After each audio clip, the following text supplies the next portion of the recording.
বিসমিল্লাহিররহমানিররহিম। তীব্র তাপদাহে নিম্ন আয়ের মানুষের মধ্যে পানি এবং স্যালাইন বিতরণ কর্মসূচি উপস্থিত সংগ্রামী সভাপতি বীর মুক্তিযোদ্ধা আব্দুল সালাম, উপস্থিত প্রধান অতিথি বিএনপি সিনিয়র যুগ্ম মহাসচিব অ্যাডভোকেট রুহুল কবির রিজভী সহ উপস্থিত সকল নেতৃবৃন্দ, আসসালামু আলাইকুম। প্রিয় ভাইয়েরা, আজকে বাংলাদেশের যে আবহাওয়া, এর পিছে বর্তমান সরকারের ব্যর্থতা অবশ্যই রয়েছে।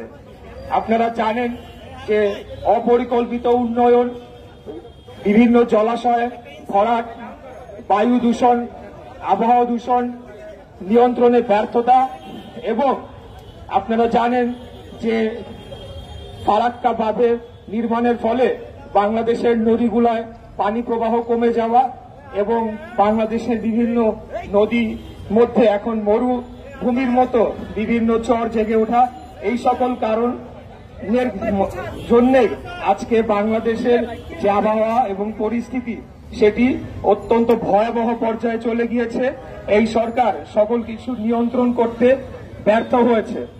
আপনারা জানেন যে ঢাকা শহরে যে এরকম একটা পরিস্থিতি, এরকম ঘনবসতিপূর্ণ একটা নগরী গড়ে তোলা হয়েছে, মানে বিল্ডিং কোড না মেনে সম্পূর্ণ অবৈধভাবে বিভিন্ন এলাকায় বহুতল ভবন নির্মিত হচ্ছে, একদম সংকুচিত একটা জায়গার মধ্যে, যেটিও আমাদের এই আজকে তাপমাত্রা বেড়ে যাওয়ার অন্যতম একটি কারণ হিসেবে বিশেষজ্ঞরা চিহ্নিত করেছে।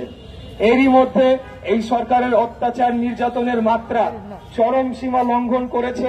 তারা প্রতিনিয়তই বিএনপি এবং আমাদের নেতাকর্মীদের উপর ভয়াবহ নির্যাতন চালিয়েই যাচ্ছে। আসলে বাংলাদেশের কোনো কষ্ট দুর্দশা হলে তো এই যারা আওয়ামী লীগ সহ যারা এই এখন বর্তমান ক্ষমতায় রয়েছে তাদের তো কোনো কিছু যায় আসে না, তারা এসি রুমে বসে তারা ছড়ি ঘুরাচ্ছে, কিন্তু কষ্টে আছে বাংলাদেশের সাধারণ নাগরিক, সাধারণ জনগণ। আমি আপনাদের উদ্দেশ্যে বলতে চাই যে এই শহরটা আমাদের, এই দেশটা আমাদের, এই দেশকে রক্ষায় বাংলাদেশের সাধারণ জনগণকে এগিয়ে আসতে হবে।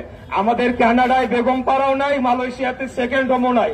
আমাদেরকে সরকার চাইলেও এই দেশ থেকে তারাই দিতে পারবে না। আমরা এই দেশে অবস্থান করে আগামী দিনে বাংলাদেশের গণতন্ত্রকে পুনরুদ্ধার করব, জনগণের অধিকার জনগণকে ফিরিয়ে দিব, বাংলাদেশের সার্বভৌমত্বকে রক্ষা করব এবং বাংলাদেশের অখণ্ডতাকে আমরা রক্ষা করব ইনশাআল্লাহ।